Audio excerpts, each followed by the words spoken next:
flag. It goes out, points towards the lights.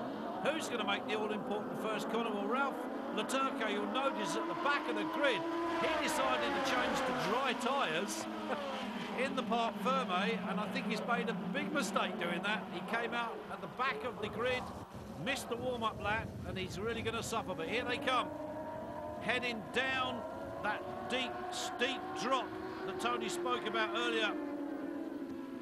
It is a gut wrencher, that Park straight up towards Park at the top, into Park. Here they come, and it is Jamie Devine that leads with, oh, someone's gone straight on, and so's another one. Well, all late on the brakes going into Park, and it looks like Duncan Knox has got back on the track. There's Ralph Laturco, and we've got another one just drifting back on the track. That, I think, is 81. Well, if it is, that would be Nicholas Blockley from Bletchley. And I'll tell you something else. Oh, we've got another one gone down. That's one of the Rothwell boys, I think. That could have been Reese that's just gone down there. We'll check it out next time they come round, but someone went splattering down as they went into the gooseneck. Here they come. It's Jamie Devine that leads. Scott Rowbottom in second place. Then it's the number 10 bike of Lance Carey from Howsham. There's number 40. Well, that's our man, Emmett O'Grady, the Irishman who supplied our onboard lap and did a good job of it as well. Well, they're tippy-toeing. Oh, I've just spotted 9, so it's Reese Rothwell. It could have been Curtis that went down then. Or it may have even been Tommy Dale that went down. I didn't see the number and I don't see Tommy. There is Curtis Rothwell, the younger of the two brothers, but it could well have been Tommy Dale. There's Ralph Laturco. Well, he's running on slicks and I think he's made a very bad choice. But never mind. The Brazilian from Sao Paulo decided to go to slick rubber, seeing that the track was starting to dry, and as they come rocketing through to complete the first lap, we seem to have lost the men at the back, Ralph Laturco being one of them. And we're just getting news up that Ralph has actually gone down in barn. Oh, and there is 56, the series leader Alex Olsen, who was third quickest, and oh, they're going down all over the place. That is Tommy Dale trying to pick his bike up. That was the rider who went down on that opening lap as they came into the gooseneck. Tommy trying to pick his bike up. I don't think he's going to make the rest of the race. So that's nil points for Tommy in this one. There's that number 9 machine of Reese Rothwell. Well, this young lad, one of two brothers. The interesting thing about both these brothers, they were both born in June, one on the 7th and one on the 8th. 2 years apart, of course. But I wonder what their parents were doing 9 months prior to that. Must have been a good holiday. Who knows? But nevertheless, they're a lovely family and a lovely pair of lads, and I'm sure they're going to go on to do great things. Look at that. That's 34 there. That is Steffi Wadlow, who had that big crash in the second race at Brands, and finished quite well in the first race. But it's now a new race leader, number 14, a wild card here. Mr. Rowbottom, the lap record holder here for this series. I think he rode in 2007. I don't remember Scott riding last year in the Triumph Triple Challenge, but 2007 he set the lap record, so he knows his way around here. There is Floss, at 34 bike, Steffi Wadlow from Ely in Cambridge on the SS Racing Signal UK bike. And as they come out of the hairpin, that's where we lost 2 riders before even the warm-up lap started, and Ricky Chadwick was one of them. It's very slippery there with the trees, of course, they overhang. It takes a while to dry out just there, and it can cause problems, as it did for Ricky Chadwick.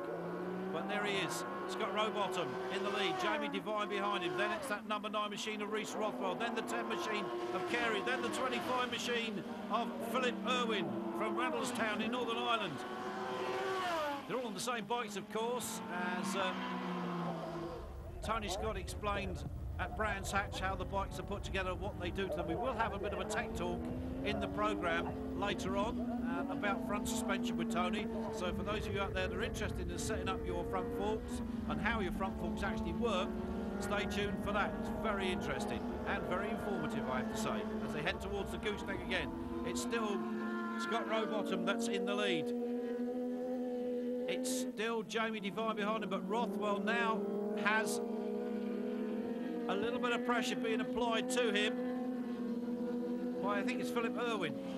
Here comes the race leader, second place band, so it's still 14 and 20. Scott Rowbottom and Jamie Devine. Then it's 9, and I was right, 25, Philip Irwin. Then it's the number 10 machine of Lance Carey from Howsham. Lance there, trying to keep it on the track.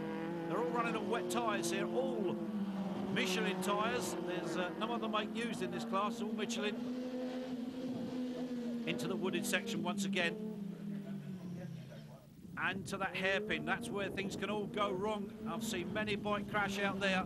In fact, we've had loads of crashes here today in the other classes that we're not seeing on the programme. But in the Triumph, as I said, we lost 2 riders on the opening lap. And the ambulance is about to move, so I hope that doesn't mean that we're going to see a red flag. Oh, and down goes somebody just as we speak. And I'm not absolutely sure who that was. Well, the shouting going on up there, well, that could well have been Curtis Rothwell that went down. The number 8 bike could have been Curtis, could have been Brett Carter, 69 bike, couldn't see from here.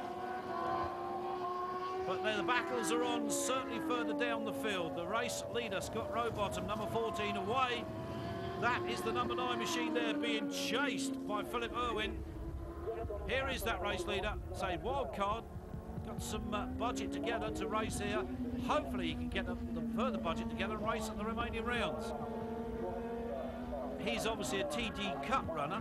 Ralph Laturco will not be happy that he's in this race because he's taking points from Ralph, who actually leads the TD Cup. Let me just explain again. The TD Cup is for riders over 24 years of age. The Michelin Young Guns is for riders that are under 24 years of age. Red bikes are the Michelin Young Guns, black bikes. This bike is the TDG Cup.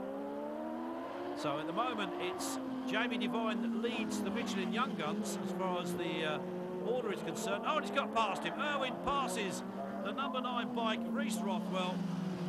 Reese, I suspect, is just taking it easy at the moment, making sure that he does what he needs to do. As the first 2 go down into the hairpin once again, and the rest pick their way very gingerly through. It's starting to dry out there. You can see a dry line beginning to appear. That looks like the 71 bike of Alistair Hayes from Cheltenham in Gloucestershire on the Cotswold Styles Triumph. There's that 56 bike where we spoke of him earlier, Alex Olsen on the Bob Farnham tuning machine. He took it off at the top at the end of park on the opening lap with 2 or 3 others. And it's taken him a while to get himself back on the track, but he's at the back now, not going to score points, I tend to think. And that will put his domination after round 1 at Brands Hatch of the Michelin Young Guns certainly under some pressure.